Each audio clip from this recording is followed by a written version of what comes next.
Hi friends, எல்லோரும் எப்படி இருக்கிறீங்க? இன்றைக்கி ஒரு நியூஸ் பார்த்தேன். செபி சீஃப் வெளியே போனதுக்கப்புறம் இப்போ ரீசெண்டாக வெளியே போனாங்க இல்லைங்களா? மும்பை கோர்ட் வந்து ஒரு 5 கேஸ் அவங்க மேலே போட்டிருக்குது. ஸோ மார்க்கெட் எப்படி பிஹேவ் ஆக போகுதுன்னு தெரியல. பட்ட கால்லே படும் அப்படிங்கிற மாதிரி எல்லா விஷயம் ஒன்றா நடந்துகிட்ருக்குது.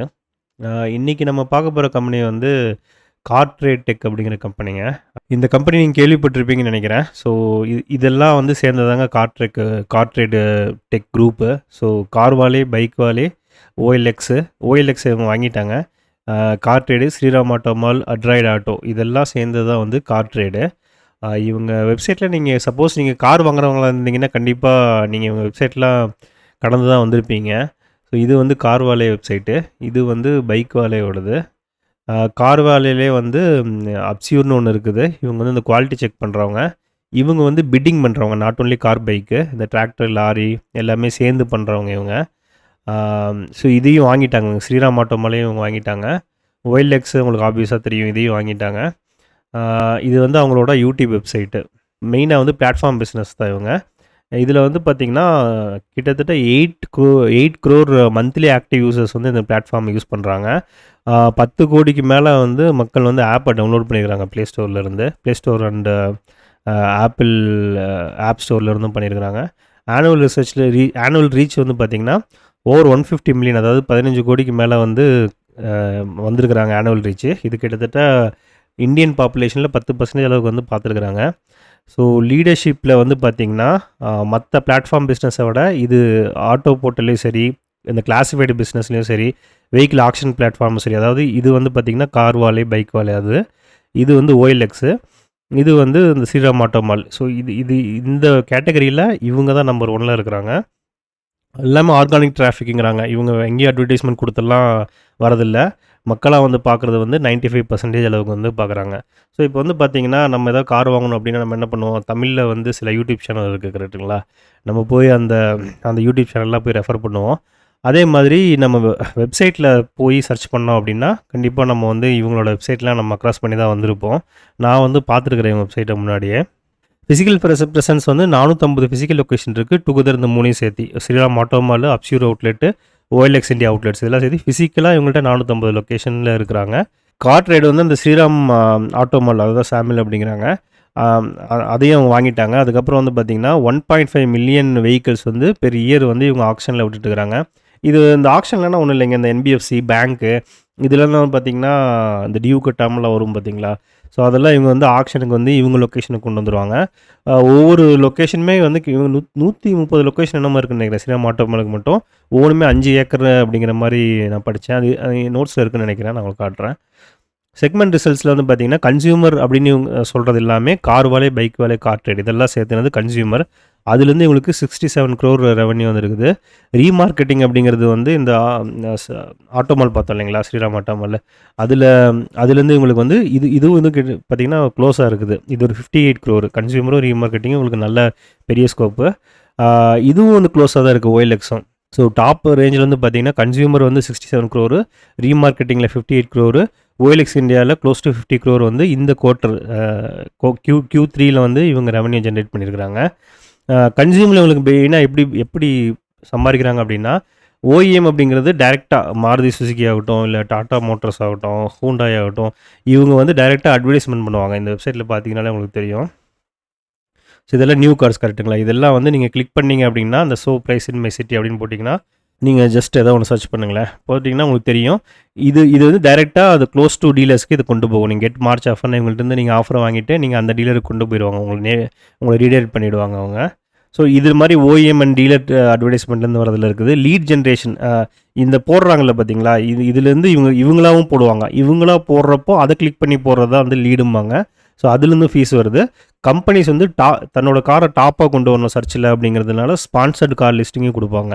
ஸோ இதெல்லாமே இந்த பிளாட்ஃபார்மில் வந்து ரெவன்யூ ஜென்ரேட் பண்ணியிருக்காங்க கன்சியூமர் சைடு 67 crore. இந்த ரீமார்க்கெட்டிங் வந்து சொன்னேன் இல்லைங்களா, 130 ஃபிசிக்கல் லொக்கேஷன்ஸு இவங்கள்ட்ட இருக்குது. இது ஒவ்வொன்றும் வந்து பார்த்திங்கன்னா 5 ஏக்கர் அளவு மினிமம் இருக்குது அப்படிங்கிறாங்க. கார்ஸ் 24 ஸ்பின்னின்னு சொல்லி நீங்கள் கேள்விப்பட்டிருப்பீங்க. அது என்ன பண்ணுவாங்கன்னு பார்த்தீங்கன்னா, ஒரு காரை கஸ்டமர்கிட்ட டைரெக்டாக வாங்கிடுவாங்க. அதை அவங்க வந்து எல்லாம் ரெடி பண்ணி இப்போ ஏதாவது பெயிண்ட் அது மாதிரி எதாவது போயிடுச்சுன்னா எல்லாமே சரி பண்ணி பார்த்து சர்வீஸ் பண்ணி அப்புறம் செல் பண்ணுவாங்க அவங்க ஆப்லேயே. பட் இவங்க வந்து கார்வாலே ஓஎல்எக்ஸில் வந்து எப்படி எப்படி காம்ப்ளிமெண்ட் ஆகுது அந்த பிஸ்னஸ் அப்படின்னு மேனேஜ்மெண்ட் கமெண்ட்ரியில் என்ன சொல்லியிருக்காங்க அப்படின்னா, அந்த மாதிரி ரீஃபர்பிஷ் பண்ண காரை கொண்டு வந்து இவங்க ஓஎல்எக்ஸ் கார்வாலிலே போட்டு கூட விற்பாங்க. ஸோ இவங்களுக்கு வந்து அவங்க டைரக்ட் காம்படிஷன் கிடையாது. இவங்க 2 பேரும் வந்து பார்த்திங்கன்னா ஒரு ஒரு மியூச்சுவல் பெனிஃபிட்டில் தான் இவங்க போயிட்டுருக்குறாங்க அப்படின்னு சொல்கிறாங்க. ஸோ இவங்களுக்கு டைரக்ட் காம்படிஷன் யாருன்னு பார்த்தீங்கன்னா, அது அந்த கார்தேக்கோ, குயிக்கர் இதெல்லாம் இருக்குது பார்த்தீங்களா, இதெல்லாம் தான் உங்களுக்கு வந்து டைரக்ட் காம்பினேஷனு. இதெல்லாம் வந்து இவங்களுக்கு ஒன்றுக்கு ஒன்று காம்ப்ளிமெண்ட் பண்ணுற பிஸ்னஸ் தான். ஸோ நான் சொன்னேன் இல்லைங்களா, கார்தேக்கோ, ட்ரூம், ஸ்பின்னி, கார்ஸ் 24 இதெல்லாம் வந்து கூகுள் ட்ரெண்ட்ஸ் அனலிட்டிக்ஸில் இவங்க தான் டாப்பில் இருக்கிறாங்க. பைக் தேக்கோ, பைக் வாலை இவங்க பைக் வாலை இவங்க, பைக் தேக்கோங்கிறது இவங்களோட காம்படிட்டரு. ஸோ பெரிய டிஃப்ரென்ஸ் இருக்குது கூகுள் ட்ரெண்ட்ஸில் வந்து சர்ச் பண்ணுறாங்க இல்லைங்களா அந்த இன்ட்ரெஸ்ட்டில். அதே மாதிரி குயிக்கருக்கும் ஓஎல்எக்ஸும் பாருங்கள் பயங்கர டிஃப்ரென்ஸாக இருக்குது. குயிக்கர்லாம் ஒன்றுமே இல்லாமல் இருக்குது, கீழே இருக்குது, நியர் டு ஜீரோவில் இருக்குது. ஸோ இவங்க தான் வந்து டாப்பில் இருக்கிறாங்க ஓஎல்எக்ஸில். Q3யில் வந்து பார்த்தீங்கன்னா சேல்ஸ் 27%. நான் சொன்னேங்களா 176 crore. ஸோ இவங்க வந்து லாஸ்ட் டைம் 139லேருந்து 176 crore 27% ரெவன்யூ வந்து க்ரோத் ஆகிருக்கிறாங்க. பட் எபிட்டா, நெட் ப்ராஃபிட், இபிஎஸ்லாம் பார்க்குறப்போ ரொம்ப அதிகமாக பண்ணியிருக்காங்க. அப்படின்னா என்னென்னா ஆப்ரேட்டிங் லெவரேஜ் இவங்களுக்கு இருக்குன்னு அர்த்தம். ஸோ ஆப்ரேட்டிங் லெவரேஜில் வந்து பார்த்திங்கன்னா இவங்க எப்படி அந்த காஸ்ட்டை வந்து கம்மி பண்ணியிருக்காங்க. ஸோ ரெவன்யூவோட அவங்களுக்கு எப்படி ப்ராஃபிட் அதிகமாக இருக்குன்னா, எம்ப்ளாயி காஸ்ட்டில் அவங்களுக்கு ரொம்ப கம்மி தான். ஏன்னா எல்லாமே டைரக்ட் பேமெண்ட்டு தான், எல்லாமே பிளாட்ஃபார்ம் வழியாக நடக்கிறதுனால இவங்க நிறைய எம்ப்ளாயிஸ் வச்சு ரன் பண்ணுங்கிற அவசியம் இவங்களுக்கு இருக்காது. ஸோ நிறைய இடத்துல இவங்களால காஸ்ட் சேவிங்கிறது பண்ண முடியும்.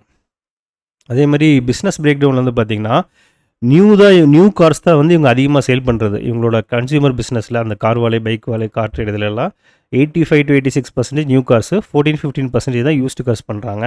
ஓஇஎம் டீலர் சேல்ஸ், அதாவது ஓஇஎம்ங்கிறது டைரெக்டாக இந்த டாட்டா மோட்டர், ஹூண்டா இவங்கெல்லாம். டீலருங்கிறவங்க வந்து இன்னும் இந்த மாதிரி அவங்களுக்கு கீழே வாங்கி வச்சுருப்பாங்க இல்லைங்களா, அவங்க வந்து 35%. So 65% ஓஇஎம்மு, 35% dealer. ஃபோர்த் ட்ரெண்டில் வந்து பார்த்தீங்கன்னா ஓஇஎம் வந்து க்ரோ ஆகிட்டு இருக்கிறாங்க டீலர்ஸை கம்பேர் பண்ணுறப்போ. போன தடவை டீலர்ஸ் வந்து ஃபாஸ்ட்டாக இருந்தாங்க, ஓஇஎம் கம்மியாக இருந்தாங்க. பட் இந்த தடவை அப்படி ஆப்போசிட்டாக ட்ரெண்ட் மாறி இருக்குது அப்படிங்கிறாங்க. கன்சிஸ்டண்ட்டாக க்ரோ ஆகிட்டு இருக்கிறாங்க. பாஸ்ட் 2 years 9 months வந்து இவங்க ரெவன்யூ வந்து அப் ஆகிட்டே தான் இருக்குது. டிஜிட்டல் அட்வர்டைஸிங்கில் வந்து இப்போ தான் பிக்கப் ஆகிருக்கு ட்ரெண்டு. இதுலேருந்தும் நிறைய ரெவன்யூ ஜென்ரேட் பண்ண முடியும் அப்படின்னு நம்புகிறாங்க மேனேஜ்மெண்ட்டு.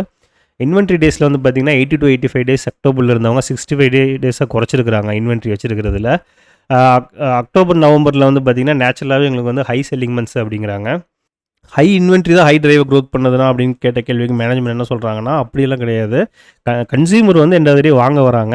ஸோ அவங்க வரதுனால வந்து தான் க்ரோத் எல்லாம் அதிகமாகுது. நம்ம ஸ்டாக் வச்சுருக்கிறோம் வைக்கலைங்கிறது 2வது பட்சம் தான் அப்படிங்கிறாங்க. ஸோ இப்போது ஆப்வியஸாக என்ன நடக்கும், இப்போ அந்த மாடல் இல்லை அப்படின்னா உங்களுக்கு வந்து நீங்கள் இன்ட்ரெஸ்ட்டில் காட்டினதுக்கப்புறம் உங்களை காண்டாக்ட் பண்ணி காரை புக் பண்ணி ஒரு 1 month 2 month கழிச்சு பண்ணுவாங்க இல்லையா, யூஸ்வலாக பண்ணுறது தான். ஸோ கன்சியூமர் இன்ட்ரெஸ்ட் தான் இவங்களை ட்ரைவ் பண்ணுது, எங்கள்கிட்ட இருக்கிற இன்வென்ட்ரினால இல்லை அப்படின்னு மேனேஜ்மெண்ட் சொல்கிறாங்க. ஸோ நிறைய ஓஇஎம்ஸ் வந்து பார்த்திங்கன்னா இந்த டிஜிட்டல் பிளாட்ஃபார்ம் இப்போ நிறைய யூஸ் பண்ண ஆரம்பிச்சிட்டாங்க. ஸோ இப்போ நீங்கள் ஆடெல்லாம் டிவியில் வருது பார்த்தீங்களா, ஸோ அது எந்தளவுக்கு அவங்க இன்ட்ரெஸ்ட்டாக பண்ணிட்டு இருந்தாங்களோ அந்தளவுக்கு இந்த மாதிரியான வெப்சைட்லேயே வந்து அவங்க காரை நிறைய லிஸ்ட் பண்ண ஆரம்பிச்சிருக்கிறாங்க. இதனால் வந்து கார் மேனுஃபேக்சர்ஸ் வந்து டிஜிட்டல் ஆட் ஸ்பெண்டிங்கில் கான்சன்ட்ரேட் பண்ணுறாங்க அப்படின்னா, நிறைய பீப்புள் வந்து ஆன்லைனில் தான் நம்பி இருக்கிறாங்க காரை ரிசர்ச் பண்ணுறதுக்கு. அதனால அவங்க அங்கே வந்து பண்ணணும்னு பார்க்குறாங்க. இப்போ ட்ரெடிஷ்னல் டிவி, நியூஸ் பேப்பரில் கொடுக்குறத விட ஆன்லைனில் தான் வந்து அவங்களுக்கு லீடு வந்து அதிகமாக ஜென்ரேட் ஆகி நிறைய கார்ஸ் சேல்ஸ் ஆகுதுன்னு நம்புகிறாங்க. 2வது அதை ட்ராக் பண்ண முடியும். இதை கிளிக் பண்ணி தான் அவங்க வந்திருக்கிறாங்க. இது வந்து இந்த லீடு வந்து சேலாக கன்வெர்ட் ஆகிருக்கு அப்படிங்கிறது வந்து அவங்களுக்கு வந்து ஈஸியாக அனலிட்டிக்ஸ் எடுக்க முடியும். ஸோ அதனால் இவங்க ஓஇஎம் இந்த மாதிரி கார் மேனுஃபேக்சரிங் பண்ணுறவங்க எல்லாருமே வந்து மோர் அண்ட் மோர் டிஜிட்டல் சைடில் வந்து தன்னோட ப்ராடக்டை செல் பண்ணணும்னு நினைக்கிறாங்க. இன்டெகிரேஷன், ஸோ ஓஎல்எக்ஸும் கார் ட்ரேடையும் இன்டெகிரேட் பண்ணலாமே அப்படிங்கிற கேள்விக்கு மேனேஜ்மெண்ட் என்ன சொல்கிறாங்க அப்படின்னா, ஸோ ஓஎல்எக்ஸில் வந்து பார்த்திங்கன்னா நிறைய கார் விலையோட அதிகமாக விற்கிறாங்க. கார் வேலையில் எப்படி அதிகமான நியூ காரோ 85% new cars, 15% used car. But ஓஎல்எக்ஸில் அப்படி ஆப்போசிட்டாக 40 to 45% யூஸ்டு கார்ஸ் தான் போகுது. அதே மாதிரி ஸ்மால் டவுன்ஸில் தான் நிறைய பேர் ஓஎல்எக்ஸை யூஸ் பண்ணுறாங்க. கஸ்டமர் செக்மெண்டேஷனில் வந்து பார்த்திங்கன்னா above 8 lakhs வாங்கணும்னு நினைக்கிறவங்க அந்த டாப் 25 சிட்டிஸ்லேருந்து வரவங்க கார் வேலை யூஸ் பண்ணுறாங்க. ஓஎல்எக்ஸ் எல்லாமே ஸ்மால் டவுனுங்கிறங்காட்டியும் அங்கேருந்து கார் சேலறது எல்லாமே up to 8 lakhs அந்த ரேஞ்சில் தான் இருக்குது. அதே மாதிரி ஸோ அவங்க என்ன சொல்கிறாங்கன்னா, இது 2யும் மெர்ஜ் பண்ணணும்னு அவசியம் இல்லை. பட் பேக் எண்டில் அவங்க என்ன பண்ணலாம் அப்படின்னா, இப்போ ஒரே காரை வந்து 2 பிளாட்ஃபார்ம்லேயும் போடுறாங்கன்னு வச்சுங்களேன், போத் ஓஎல்எக்ஸ் அண்ட் கார் வாலையில். அதே காரை வந்து இப்போ லிஸ்ட் பண்ணுறாங்க அப்படின்னா, ஃபார் எக்ஸாம்பிள் யூஸ்டு காரை 2 இடத்துல அட்வர்டைஸ்மெண்ட் போடுறாங்கன்னா அதை எப்படி எஃபிஷியண்ட்டாக யூஸ் பண்ணலாம் அப்படிங்கிறது பார்க்கலாம். அப்படிங்கிற பேக் அண்ட் இன்டெகிரேஷனை மட்டும் கான்சன்ட்ரேட் பண்ணலாம் அப்படின்னு மேனேஜ்மெண்ட் நினைக்கிறாங்க. ஸோ என்னோடய வியூ இதை வச்சு பார்த்திங்கன்னா, நான் படித்த வரைக்கும் இந்த கம்பெனியில் கைடன்ஸ் அப்படிங்கிறது வந்து இல்லை. மேனேஜ்மெண்ட் வந்து கைடன்ஸ் கொடுக்குறதில்ல. நான் இங்கே இந்த அளவுக்கு வளருவோம் அப்படிங்கிற மாதிரிலாம் எந்த வார்த்தையும் அவங்க சொல்ல விரும்பலை. பட் லாஸ்ட்டு நம்ம பார்த்தோம் இல்லையா, க்ளோஸ் டு 3 இயர்ஸாக அவங்க வந்து ரெவன்யூ இன்க்ரீஸ் பண்ணிட்டு தான் இருக்கிறாங்க. அதே மாதிரி அவங்க ஸ்கோப் இவ்வளோ இருக்குது அப்படின்னு சொல்கிறாங்க நாங்கள் வளர்கிறதுக்கு. அதே மாதிரி இவங்க நிறைய மெர்ஜர் அண்ட் அக்யூசிஷனும் நிறைய பண்ணியிருக்கிறாங்க. இந்த ஸ்ரீராம் ஆட்டோமால், அப்சியூர், ஓஎல்எக்ஸு இது எல்லாமே இவங்க ரீசெண்டாக அக்யூர் பண்ணிட்டு போனது தான். கடன் சுத்தமாக இல்லை இந்த கம்பெனியில். அதே மாதிரி கேஷ் பேலன்ஸாகவே 885 crores கேஷாக வச்சுருக்காங்க. பிஇ வந்து கொஞ்சம் அதிகமாக இருக்குது. ஏன்னா கம்பெனியோட க்ரோத் அந்தளவுக்கு இருக்கிறதுனால மார்க்கெட்டில் வந்து அதிக பிஇ, அதாவது டிமாண்ட் அதிகமானால் தான் உங்களுக்கு பிஇ வந்து ஜாஸ்தியாக விற்கும். கரெக்டுங்களா? ஸோ இந்த ஷேருக்கு வந்து டிமாண்ட் ஜாஸ்தி இருக்குது. மீடியன் பிஇ வந்து 57 நான் பார்த்த வரைக்கும். பட் அதை விட இப்போ எவ்வளோ 67, 65 நினைக்கிறேன். 63.8 அந்த ரேஞ்சில் இருக்கிறாங்க. ஸோ மேனேஜ்மெண்ட் வந்து புல்லிஷாக இருக்கிறாங்க பிஸ்னஸில். நம்ம அது க்ளோஸாக வாட்ச் பண்ணுவோம். நான் அதில் இன்வெஸ்ட் பண்ணியிருக்கிறேன். ரெண்டாவது, இந்த இவ்வளோ பெரிய பிரச்சனை நடந்துட்டுருக்கு பியர் மார்க்கெட்டில். நிறைய ஸ்டாக் 30-40% விழுந்துருக்குது. பட் எனக்கு தெரிஞ்சு இந்த ஸ்டாக் பெருசாக கரெக்ட் ஆகலை. நல்ல ஒரு ஆர்எஸ் ஸ்ட்ரென்த், இந்த டெக்னிக்கல் இண்டிகேட்டரில் ஒரு நல்ல ஆர்எஸ் ஸ்ட்ரென்த்தை இந்த ஸ்டாக் ஆடிட்டு இருக்குது. ஸோ பிஸ்னஸ் வந்து நல்லா இருக்குதுங்க. பட் பார்ப்போம் இது வந்து எப்படி. ஏன்னா கிட்டத்தட்ட அவங்க காம்படிட்டர் வச்சு நீங்கள் அந்த அனலிட்டிக்ஸில் பார்த்தோம் இல்லைங்களா, இவங்க எங்கேயோ இருக்கிறாங்க, காம்படிட்டர் எங்கேயோ கீழே இருக்கிறாங்க. ஸோ அந்தளவுக்கு வந்து ஒரு மார்க்கெட் லீடராக பிளாட்ஃபார்ம் பிஸ்னஸில் இவங்க இருக்கிறாங்க. ஸோ என்னோடய ஐடியா எப்படின்னா, நம்ம பேசிகிட்டு இருக்கிற கம்பெனி சரி எல்லாமே வந்து ஒவ்வொரு குவார்ட்டராக வந்து, ஏன்னா வேர்ல்ட் இஸ் டைனமிக் இல்லைங்களா, நம்ம வந்து சுச்சுவேஷன் வந்து மாறிக்கிட்டே இருக்கும். ஸோ ஒவ்வொரு குவார்ட்டர் ரிசல்ட் வரப்பையும் நம்ம அந்த கம்பெனியை நம்ம புதுசாக இருந்து தான் ஸ்டார்ட் பண்ணி தான் பார்க்கணும். அவங்க ப்ராடக்ட் மிக்ஸ் எல்லாம் எப்படி மாறி இருக்குது, ஆப்ரேட்டிங் லெவரேஜ் கிடச்சிருக்கா, ஏதாவது ப்ராப்ளம் இருந்துச்சுன்னா என்ன ப்ராப்ளமு, அதெல்லாம் நம்ம வந்து பார்க்கணும். அப்படின்னா நம்ம எவ்ரி குவார்ட்டர் வந்து ட்ராக் பண்ணோம். ஸோ இன்றைக்கான சுச்சுவேஷனில் இதுதான் சுச்சுவேஷனு, இது நல்லா இருக்குது. Q4லேயும் நல்லா இருந்தாங்கன்னா நம்ம மறுபடியும் எப்படி கன்டினியூ பண்ண வேண்டியதான். ஸோ ஒவ்வொரு குவார்ட்டர் வந்து ஒரு கேட் செக் மாதிரி. ஒவ்வொரு குவார்ட்டர் அவங்க பாஸ் பண்ணாங்கன்னா அவங்கள நம்ம இருக்கும் அளவு பண்ணிட்டே இருப்போம் போர்ட்ஃபோலியோவில். அதில் ஏதாவது அவங்க மிஸ் பண்ணாங்க அப்படின்னா நம்ம அவங்கள கட் பண்ணலாமா இல்லை மொத்தமாக எக்ஸிட் ஆகிடலாமா அப்படிங்கிறத பார்க்கணும். ஓகேங்க. ஸோ இதோடு இதை முடிச்சுக்கலாம். நான் அடுத்த வீடியோவில் நான் வந்து உங்களை சந்திக்கிறேன். அது வரைக்கும் பைங்க.